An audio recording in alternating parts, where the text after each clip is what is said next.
Welcome to Confessions with Cynthia, where we explore careers, relationships, and lifestyles of Homo sapiens.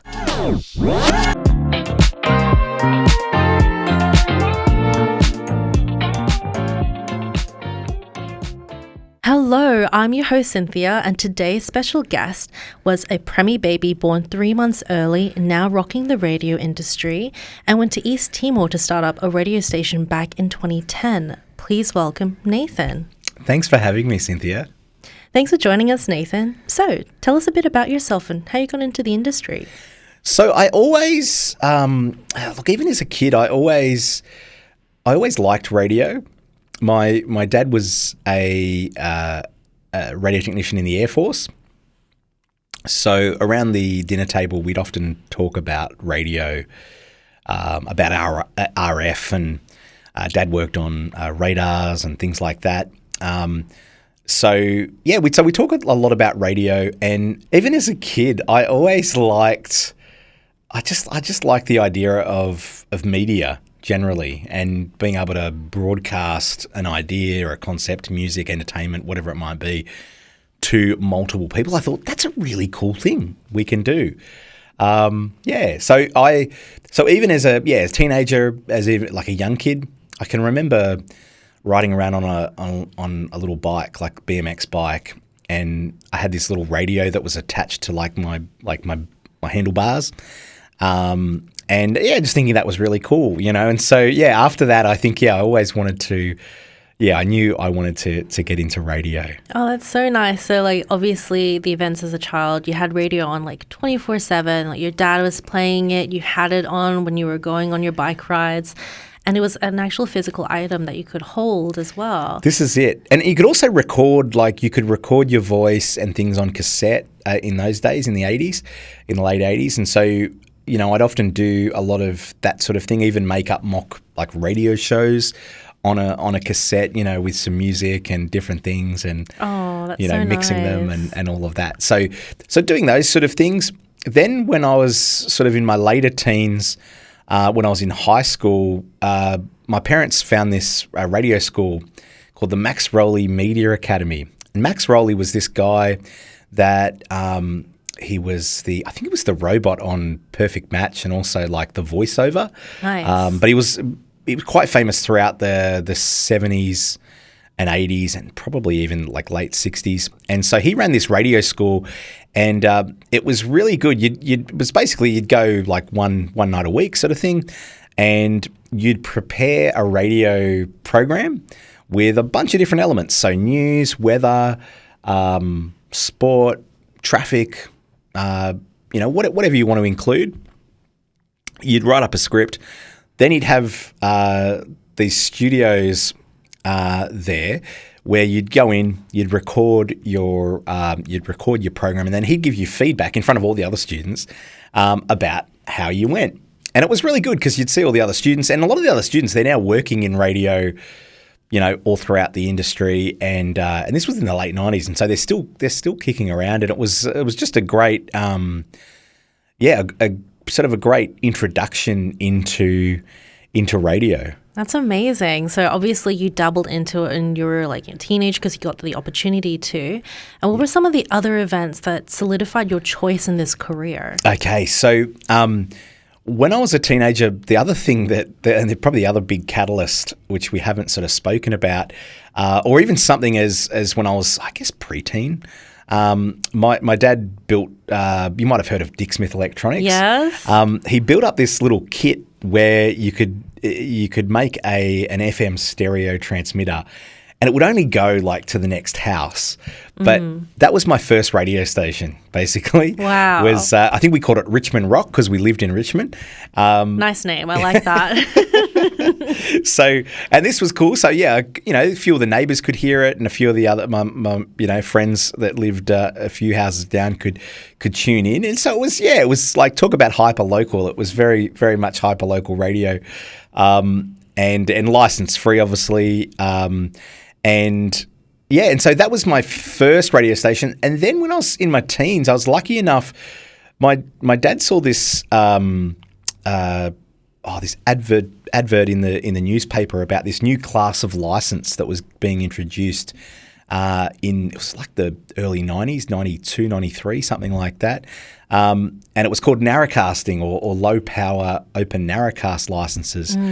And the idea behind them was that they could be used for tourist information radio or niche programming, so like horse racing or Indigenous groups or church groups or different, niche music groups, could use them. Even non-English language programming, could use them. So, even in Sydney now, there's a station on 87.8 called Radio Austral, which they're a Spanish broadcaster using one of these licenses. So it's sort of so we were able to apply for one of these licenses, and luckily enough, we got one in Richmond. And so then, as a teenager, I'm like, okay, what am I going to do? What are we going to do with this? Dad, with the Air Force radio technician skills.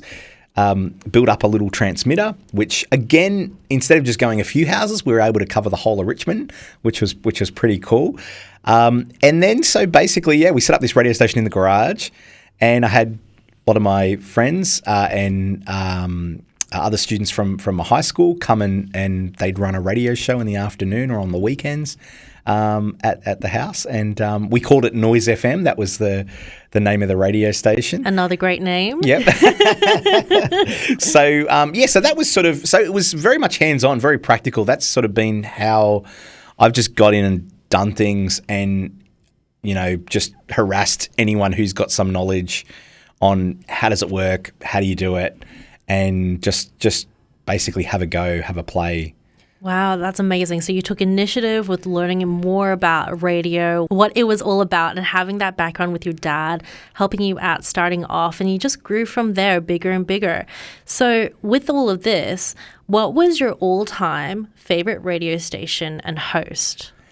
Okay, so probably my favourite host was a guy called, all the stations I'd look up to as a teenager, the big stations, there was two big FM stations in Sydney, and one of them was Today FM, and the other one was Triple M. And at that time, in the late 80s, early 90s, they were owned by different owners. So there was a lot of competition between them, and so they were basically the only two FM commercial stations in Sydney. Everything else was AM, and so they were the ones I really looked up to, and one of the hosts that I really loved, a guy called Doug Moray, he would do a breakfast show on Triple M, and he was hilarious. And I sort of invite anyone to go on and have a look on YouTube, Doug Moray, and see what you can find. And great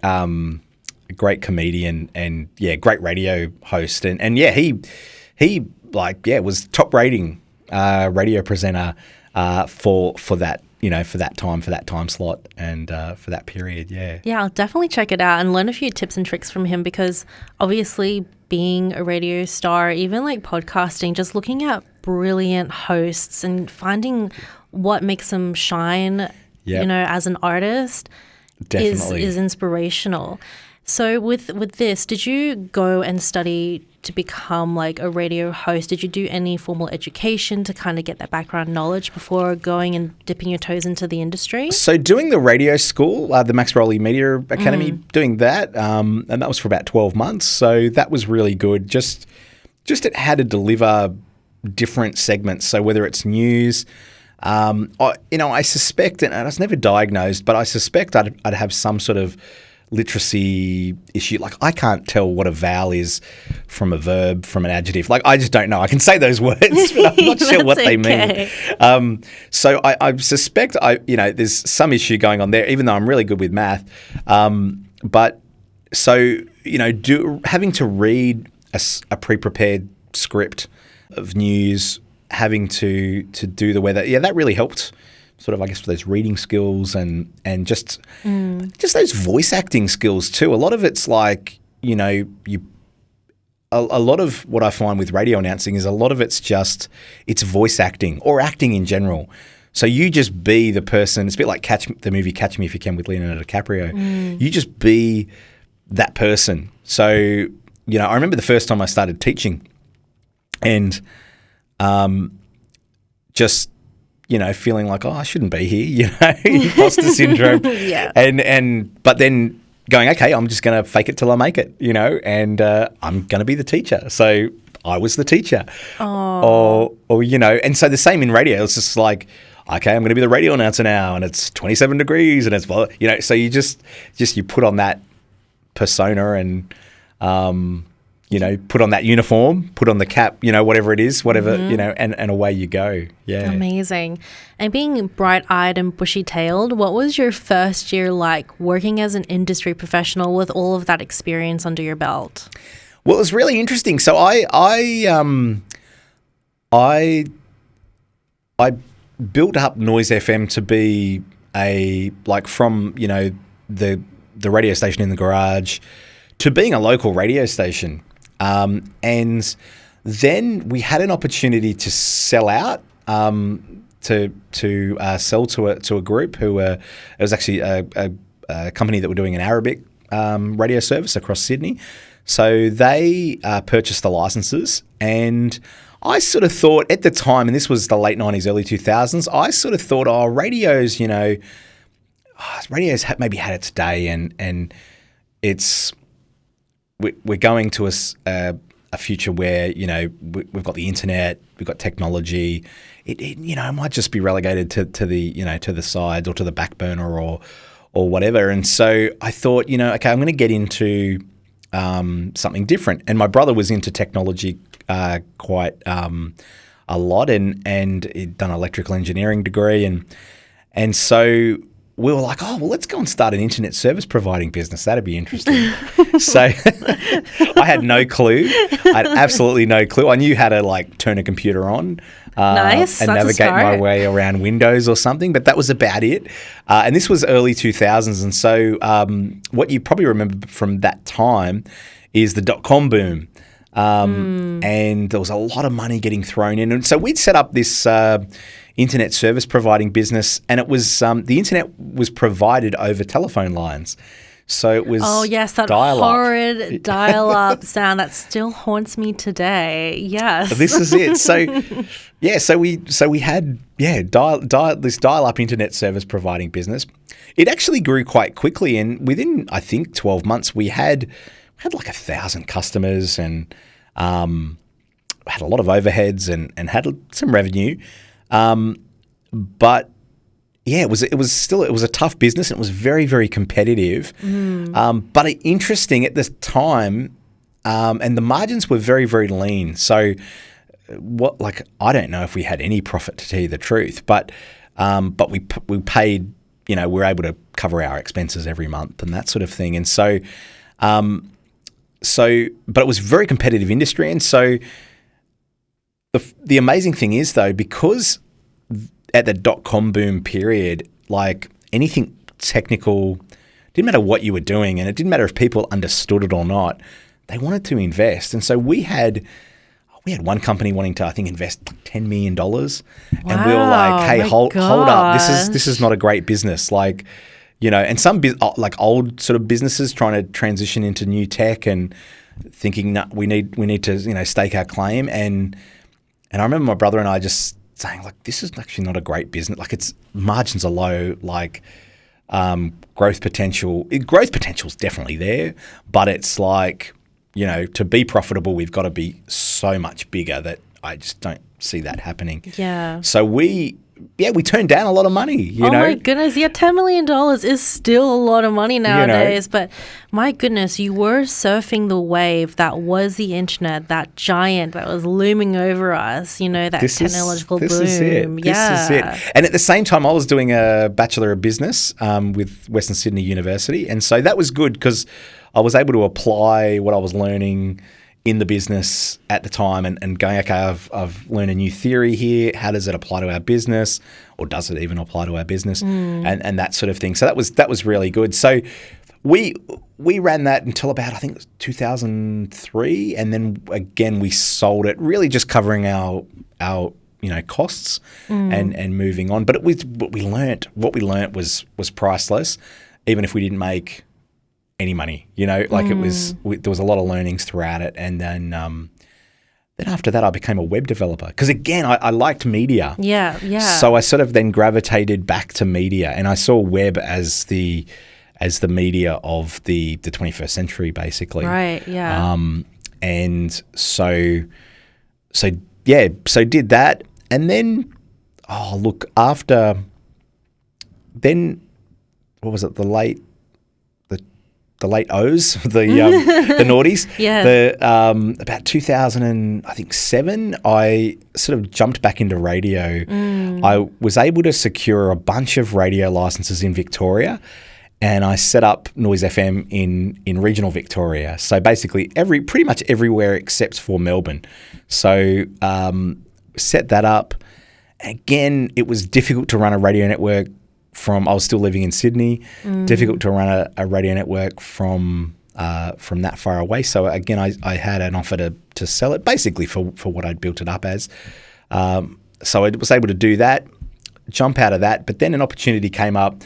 East Timor is a country just above the top of Australia, probably one of the poorest countries in Asia.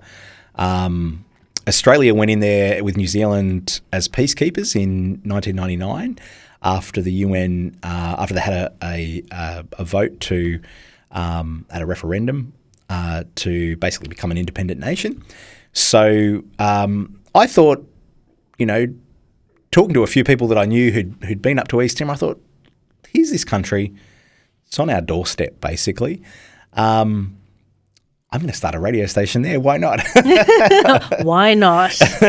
And then you actually did. And then I actually did. So I wrote to the communications department in East Timor, and I was sort of like, yeah, I want to, how do I get a radio license? And they're like, we can just give you one. And I'm like, fantastic. Sweet. And I don't even think there was any fee at the time or anything like that.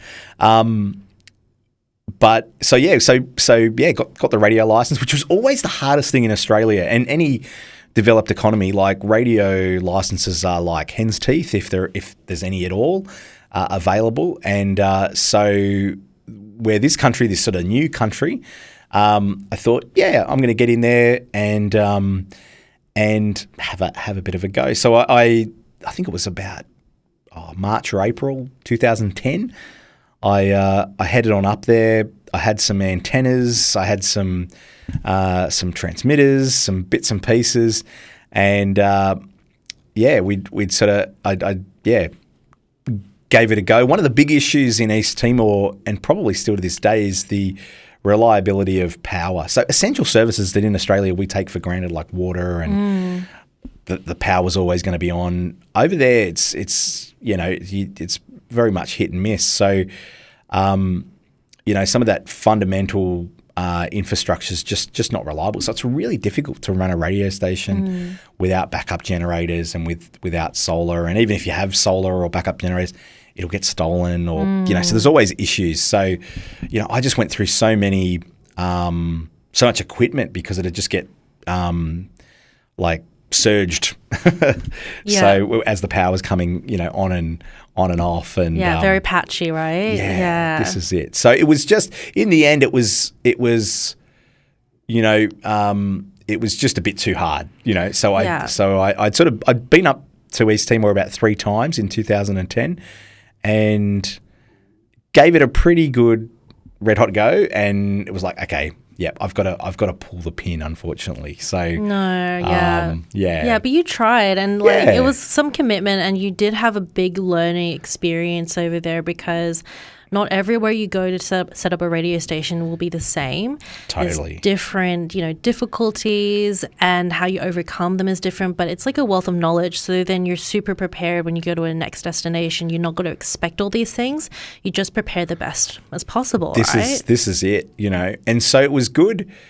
It was again, another good learning experience. And also knowing what not to do, and I did have just after this period of time as well, I did have a friend of mine who was living in Fiji, and he was quite keen, knew I had a radio, sort of into radio, and wanted to start up a commercial radio station in Fiji, and so we went through the process, but we just never were able to get a license. But but that was interesting, and that was interesting dealing with the government there. And every government's different in every country, and you can't they're all so individual, and the systems they're all so different. Even like Australia to New Zealand in terms of the regulations are completely different, even though we're very similar countries, in a lot of other respects. Yeah, absolutely. Just read up on it if you ever want to start a radio station, just so you're not too shocked.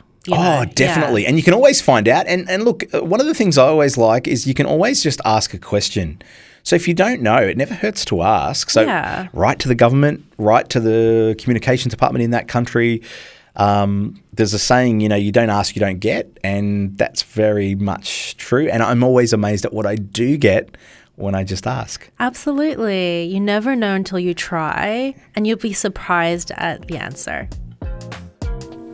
You're listening to Confessions with Cynthia. Definitely. Wonderful. So you got to tell me, when you work in radio for that long, you must have some networking tips and tricks and ways of trying to get guests on your show, understanding how to, grow your business. Yeah. Yeah. So it's very much with our current radio station, River FM, it's been a real success, but from the outside, it sort of looks like it's almost an instant overnight success, but it's been 20 years in the making. And really, yeah. And what I mean by that is that it's the opportunity we had to get the radio licenses, because as I sort of mentioned earlier, we'd sold to another group the radio license that we had, and I'd befriended an operator in Western Sydney, a radio station operator. This particular gentleman was looking to retire, we were able to do a deal essentially and buy the licenses, and that was through.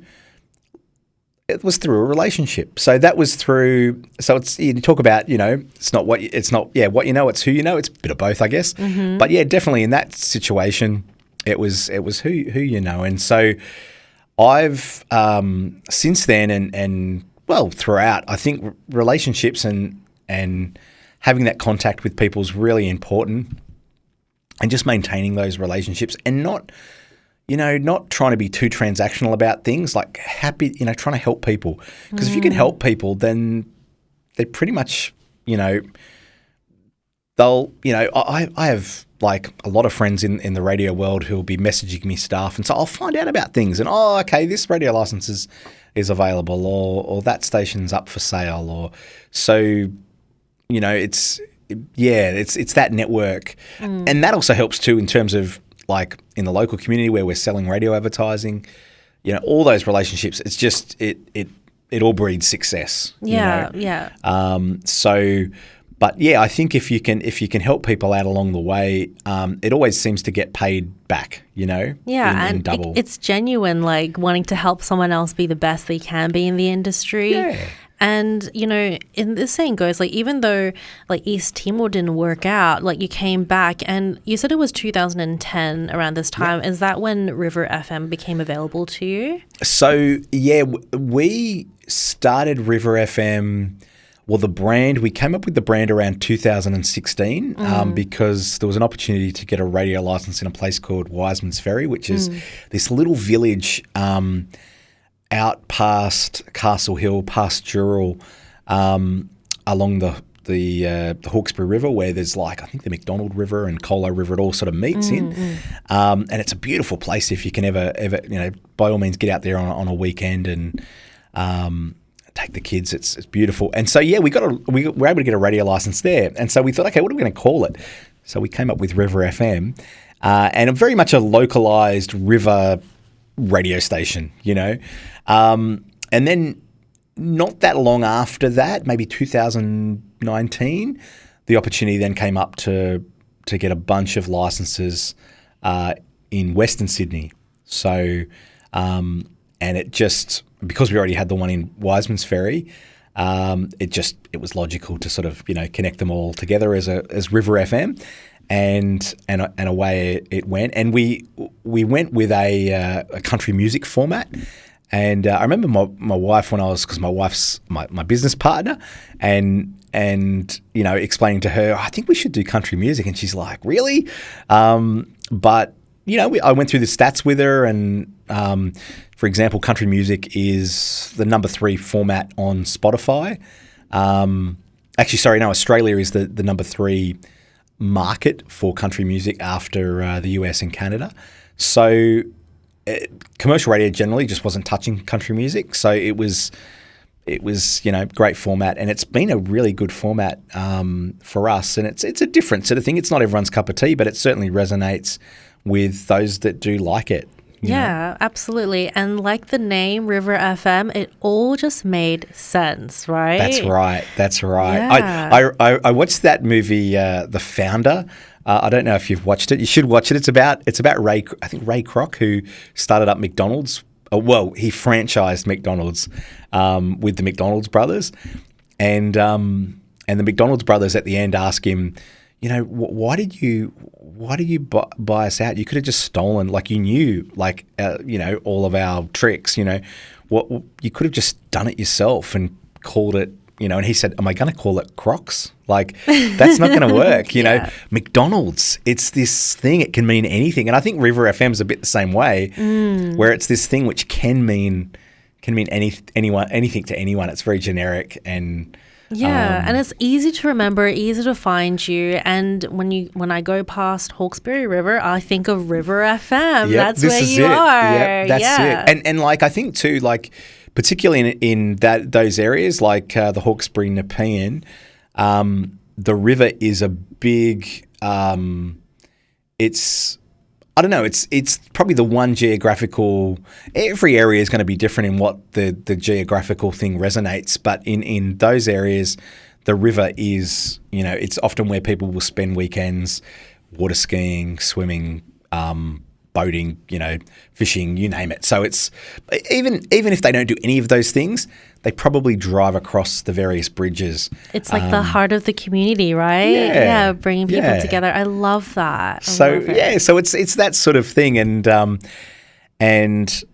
it's got a big history. My wife's been reading a book called People of the River, which is historical research around both the Indigenous First Nations people who lived along there, and then also a lot of your settlers that came through after. So, and just the various stories of that area, and it's so rich with history and just a very unique place, everything's connected, and I think it's so important to know about the history and to appreciate where everything has come to pass. Well, this is it.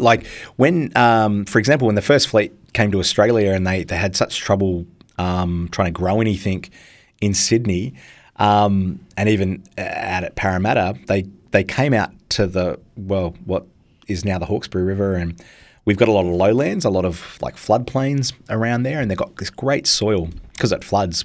And so it became the food bowl for Sydney. Now there's a lot of turf that gets grown there, and food's sort of been moved further out. There's still a little bit of food, oranges and different things like that. But it's interesting looking at the history. There was a lot of peach trees that were growing. There was peach trees everywhere. Yum! I know how good are peaches. Yum. And so they had so many peaches. They'd feed the pigs the peaches, and the pigs would basically, the bacon essentially was sold as peach, flavored bacon. Peach scented bacon, because they had so many peaches that's what they'd be feeding them. And who wouldn't buy peach flavored bacon? Seriously, that's a selling point. We've got to bring that back. Yeah. Sorry, vegans and vegetarians. That's so funny. I love that. And I know that owning your own business, especially in the radio industry, it can be quite volatile, right? And there must be like some highs and lows that you experience. Could you tell us a bit about that? Oh, definitely. Look, everything up to this point, it's sort of been, I've got to say, it's been more of a hobby and a bit of a money pit. And then occasionally I've been able to, sell a license or sell a station that I've set up and at least maybe make my money back or and a little bit, extra maybe sometimes and sometimes not. And so, yeah, you've got those highs and lows. It's nothing ever works. Like I've failed so many more times than I've succeeded. But the one good thing with failing is you just, you learn something every time. So it's never a bad experience. And I don't look back and I go, I regret that. I don't. Like even East Timor, I just, I learned so much. I met some really interesting people. And now you're here. Yeah, this is it. And you're still doing what you love. That is so important. And I think a lot of people wish they had that like I do. And I'm working towards that now, but you have to try. You have to fail. And I think putting yourself out there and doing that is so fulfilling because you'll eventually get to the point you want to be like you are right now. And that's inspirational. This is it. And you like what I find a lot of times with business just generally is that you can be doing 9 things right and out of, say, the 10 things that you might have to do right. And, things just don't work out, even though you're doing the 9 things. So you've got to be doing the 10 things right, or even just business models as well, coming up with particular business models. And the more things you try, the more things you work out. And you can even then combine different things together and, make it your own. Have successes, you know. So yeah. Throw things at the wall and see what sticks. That's totally it. Absolutely. That's totally it. And you've just got to try. Like, I think better to have tried and, and learnt something and failed than to not have tried at all and never know. And you think, I wish, I have this joke with my friends at uni because I thought up Facebook before Facebook. Yeah. But I called it Uni Friends. I love it. And I thought, this is just a great way we could all communicate, blah, blah, blah. I can make this website up. And at that stage I was into this what's called PHP programming. It's like a web-based coding thing so my friends, they often joke, they go, you invented Facebook. And I'm like, well, not really. Like, I had the concept. I didn't do anything with it. Like, right. I didn't even, but I had that initial concept about, we could all stay in contact, and it's so funny how many people had similar ideas, but it's only the people that went for it and it became a success, and then everyone's like, "Oh my gosh, it's so similar to what you were thinking, right?" Oh, that's insane. That's it. It's really interesting how people do have, and whether it's because technology's at a particular point, and then people are seeing what the next steps are, and putting all the pieces together. But it is interesting how a lot of people have the same ideas at the same time. Yeah, it's funny. Yeah. Funny. So working in radio, can you tell us some fun facts that people wouldn't necessarily know when they listen to a radio station? Yeah, great question. So probably one of the biggest things is that, look, for probably the last 20 years now, and as computers have got faster and better, most radio stations will run off a computer. So the play-out system will be a computer. So it's not, 20 years ago, it might have been someone with like CD players and we have these things called carts, and so it was a very manual process, and there had to be someone in the studio 24/7, otherwise there'd be no station. Wow. And even radio stations, like back in the day, they when the announcer got in the morning for breakfast, he or she would turn the transmitter on. Like physically had to come in, switch it on, it on, and then sometimes people would be like, "Oh, I forgot to turn it on this morning," They do their breakfast show and and it was gone. It wasn't even recorded. Yeah, it was. And so like, oh yeah, we didn't get too many complaints, about that. So. So that's the sort of thing. So that's probably one of the big things is that a lot of radio is it comes out of computers. Another thing is that a lot of it's pre-recorded as well. You can do a shift now. Like, let's say we want to do a shift for this Saturday and we want to do it today. Today's like Monday, let's say. You can do it now and it'll play out on Saturday. And as long as you don't, give too many things away about the weather or things that are happening maybe or that haven't happened or whatever, that you'll probably be okay, You wouldn't be able to tell, would you, folks? No. This is it. There are particular radio stations now in Sydney that, if you listen to them at particular times, it's very generic what they say. So it's sort of like, I hope you've had a great day at work today. It's very generic. So It's not, they're not sort of boxing themselves in too much. But it sounds so good and professional. It makes me feel good when I'm listening to it. It's like, I'll have a great day. Thanks. Yeah, that's right. Exactly. It's amazing. I love that. It's like the power of technology. You can record something now, play it later, play it back. And that's always fun. And it's good because it's easier just to get that over and done with when recording particular segments. This is it. And you don't want to forget good stuff. So you want to get it done now. This is it. And you think about it like with TV, video streaming platforms, like everything's pre-recorded on it, but no one seems to care, But with radio, I think the perception is that it's live. So that's probably one of the big things. But you can make better radio because you can do it in advance, and you can get really good personalities who maybe only need to be in the studio once a day to do their whole shift. Amazing. So it's in the States, in America, there might be there's people that are like professional, what they call voice trackers, and they'll work on like 10 radio stations, and they'll do like 10 shifts a week, on various, so they might just do an hour on each per day and just keep rotating around. And what a skill set! My gosh. So I'm sure if I did that, I'd like say the wrong station name. Like that would be tough, I reckon. Like I would definitely be the same. Like, what station am I on now? Remind me again. I'm on 93 The Fox. Oh my goodness! Thank you for that.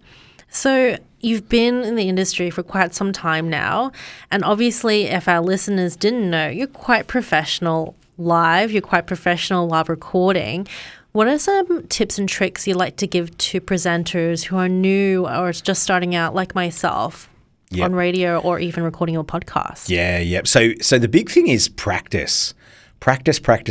So it's like anything. It's like, any muscle or anything like that. It's practicing. I think back to when I was at Max Rowley radio school and, just writing scripts, reading them out, practicing before I even got to the studio, reading through it again. The more you do it, the better you'll become. And also to have a bit of fun with your voice. Try different accents, try different characters, try being different people, different roles, different, It's like the sky's the limit, right? This is it. And just have a bit of fun with it. Yeah. So I often I've got 2 little kids, and so I am always like, if they're watching something and there's someone with an American accent, I'll just get on there and I'll be American dad, and they'll be like, Dad, stop talking like that. But I find that I enjoy that because, or if I hear someone who's British, or someone's watching The Crown in the background or something, and I'll be like just trying to take them off, with a British accent, or so it's just having fun with it. And what you find is that that again is another form of exercise, but you're exercising your mouth and you're seeing what's possible, what sort of noises you can make. And you'll be surprised at the results. I used to not like hearing myself talk, but then people are like, oh no, you have a soothing voice. And I'm like, that's really nice, and loving yourself and giving yourself the opportunity to try new things. And totally. Yeah, it's a lot of fun. Like you said, having fun, letting go. Yeah. And we all hate it. Like, look, I'm the same. I hate listening to my voice, and even I'll do ads for clients and like radio ads, and I'll be like, I want to outsource this. This ad I've done is terrible. And then like I'll show the client and I'll show other people and they're like, no, this ad's great. But we're always our own worst critic. Yeah, absolutely. Absolutely. So when I think of radio, I think of music. You're listening to Confessions with Cynthia. Tell me what music you like to listen to and what your listeners love to hear. Okay, so country music has definitely grown on me. I like hot American country, but I'm probably I like a bunch of different things. I grew up in the 80s, so I really like anything from the late 60s, 70s, 80s. I like that. I'm a big fan of rock. And I'm also a big fan of dance music and electronic, EDM, so it's quite varied. Yeah, it gets you pumped up. This is it. What's happened is really interesting with country music. Country music has absorbed there's not really a rock format per se like now, like there was in say the 90s and 2000s. So what's happened is country music have, whether it's been through good planning or it's just evolved this way, they've sort of absorbed country rock and blues. And even the country is very mainstream now. And a lot of times when you're listening to a country song, you're like, this is more rock than, okay, maybe it has a twang to it, but this is more rock than it is sort of country. So, and maybe it's like 1% to 5% country, like it's so that's really grown on me as well, and that's what our listeners love, and I think our listeners love it because there's nowhere else they can get it. So it's not maybe everyone's cup of tea, but we're it. So it's a niche, and there's definitely market for like niche music, and you'd be surprised about how many people tune into that kind of stuff, and you found your market. This is it, and the market. It's resonated with the format. Like we tried, is really interesting. So before we started River FM with country music, we were running an Australian music format for about 6 months under the branding of Noise FM, and it just didn't work. And I wish it would have, because I love Australian music, but it just didn't resonate. As soon as we flicked over to country, my wife and I, we'd done a post on our Facebook River FM page, like, hey, we're this new country music radio station. Then we shared it on our platforms, like our personal platforms, and it got shared like in a few days. I think we either had 10,000 views or 10,000 shares. It was huge. We had thousands of shares. And we're like, okay, we're onto something here. Yeah. The Australian music thing didn't do anything like this. Like in another context, the Australian music thing probably would, but the country thing, it was like, okay, this is what people have been waiting for. It's what your listeners wanted. Yeah, amazing. This is it. So the market, the market resonated with the format, and you can often in markets you try different things until you get on to that thing which just works, and you're like, we should have always been doing this, Right, you struck gold at that point. That's it. Yeah, that's exactly it. Yeah, and so it's very much you've really got to. It's a bit of planning, but you've got to look at your demographics, and you've got to know your audience. Yeah. What I often tell a lot of people too is like if they want to start up an online streaming radio station, to do it, because. Like if you like a particular niche, like I got a friend of mine, Holly, she loves I think it's like death metal and like heavy metal, and that sort of that whole area.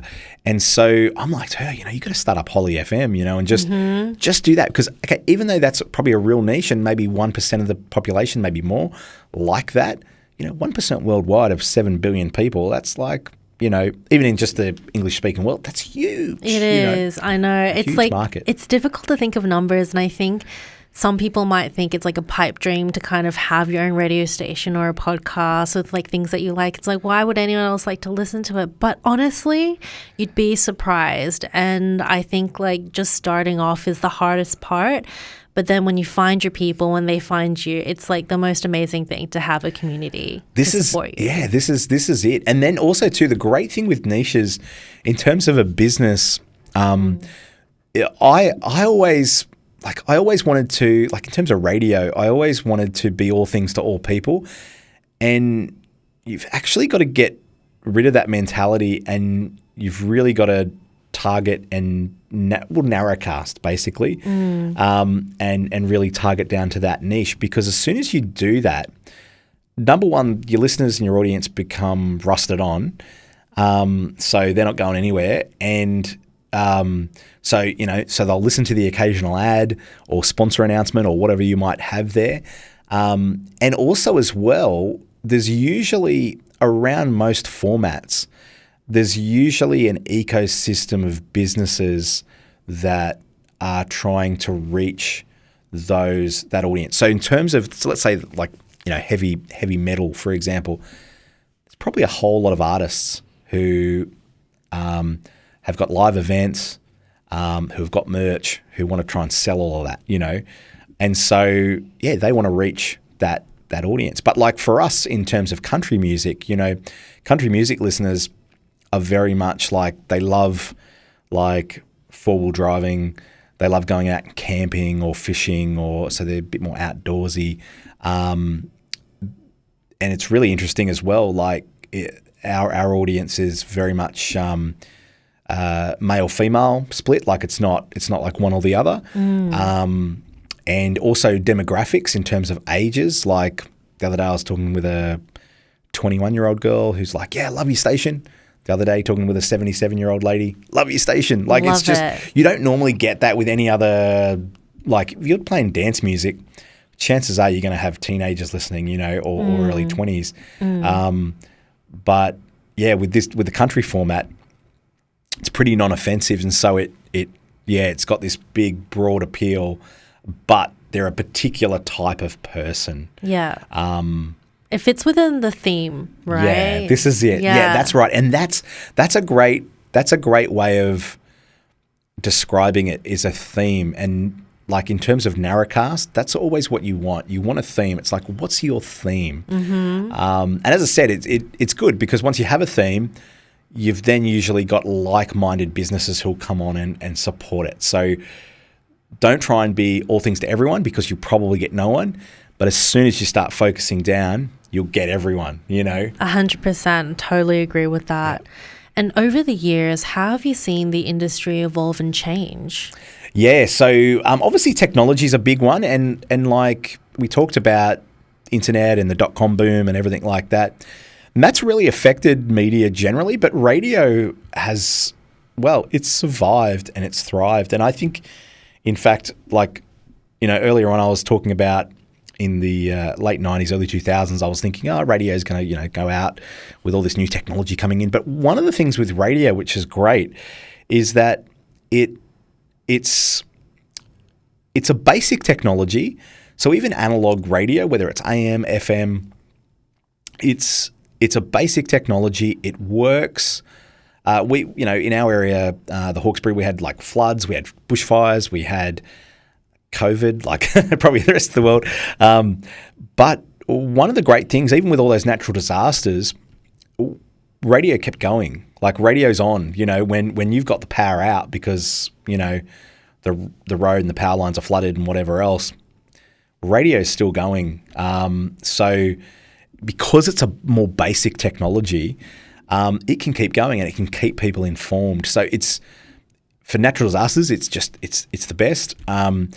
And where other things like the internet, even mobile phones, we were finding like mobile phone towers, because there was just so much rain, so much cloud. The mobile phone towers often they had backup power on solar panels and batteries, but even that just wouldn't get them through. And so then people are out. Basically, you don't have a phone, you don't have internet.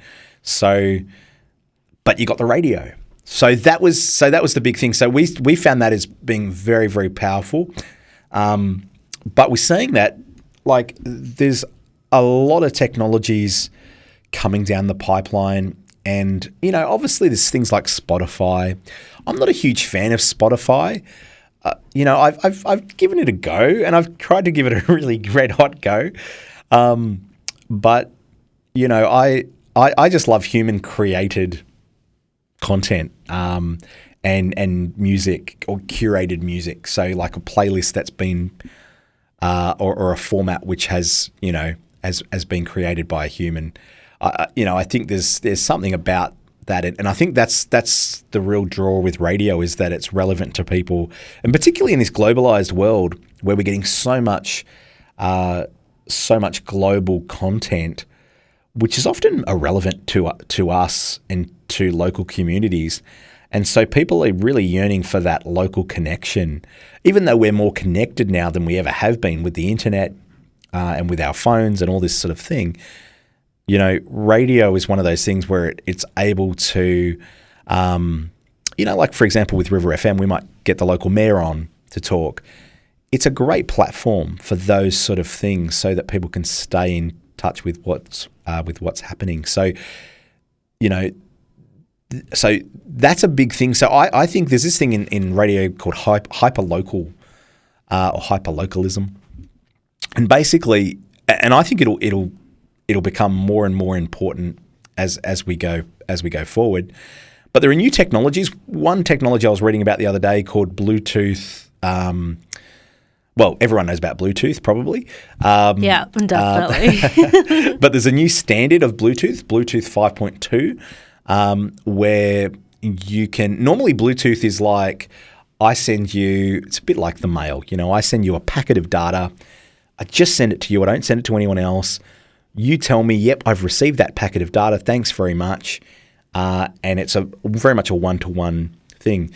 Bluetooth is a new standard that's recently been released called Bluetooth Auracast. I think that's how it's pronounced, Auracast, A-U-R-A-cast, something like that. But the idea behind that is it's a bit like radio. And Bluetooth operates in 2.4 gig in the spectrum there. It's unlicensed.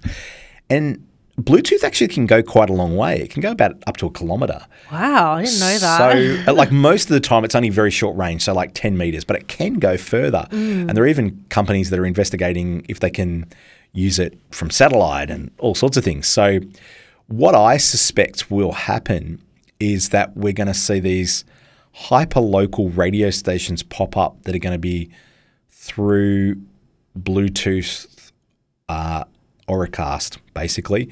And so, you might go to a venue and they might have their own radio station. So like when you're at Bunnings, you could actually tune in to Bunnings radio, or if you're at Coles, you could actually tune in via Bluetooth to Coles radio. So that's where I'm thinking it may go. I might be completely wrong too. But I think, there's a lot happening. There's a lot happening in the nano and CubeSat space. So very small satellites. So connectivity via the internet's just going to keep getting better and better and better. And I think as that happens, there's more opportunities to stream your own radio station. But content's king.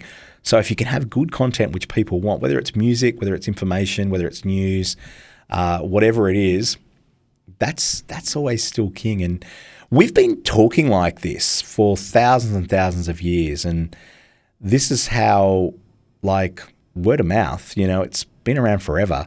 And I think that's the great thing with radio. It is, because radio is word of mouth. Radio is people having a discussion, listening to it. And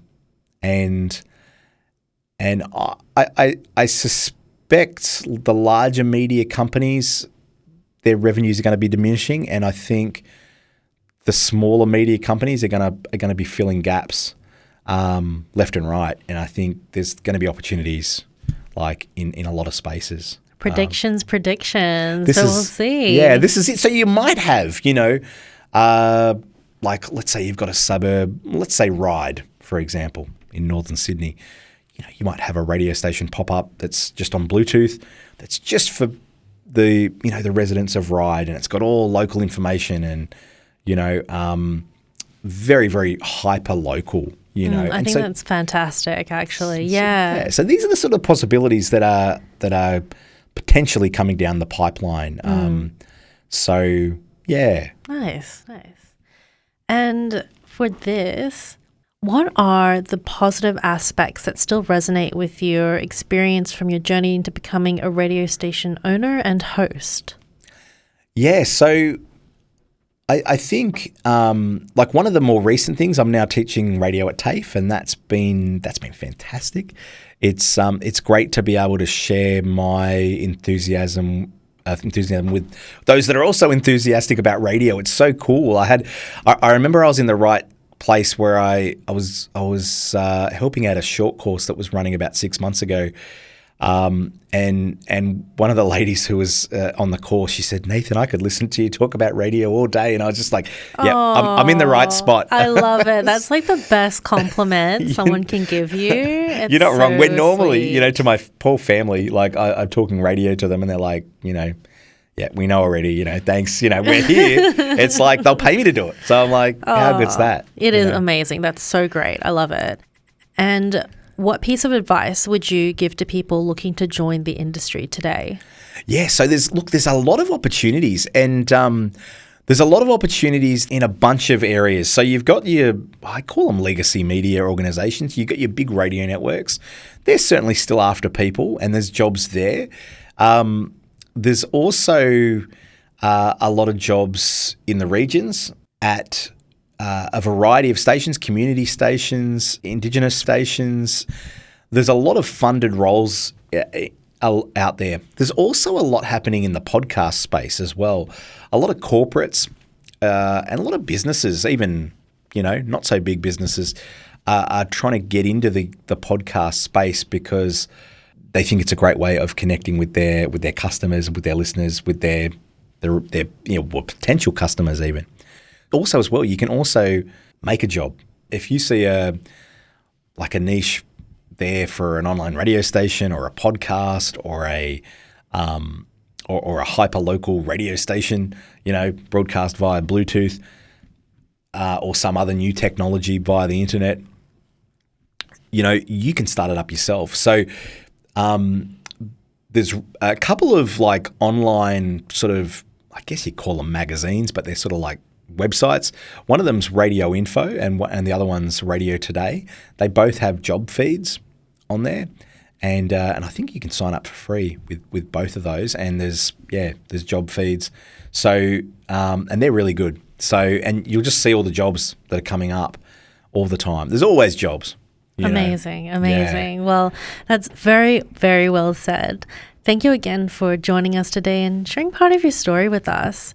If you'd like to find out more about Nathan, you can follow him on his website at riverfm.com.au.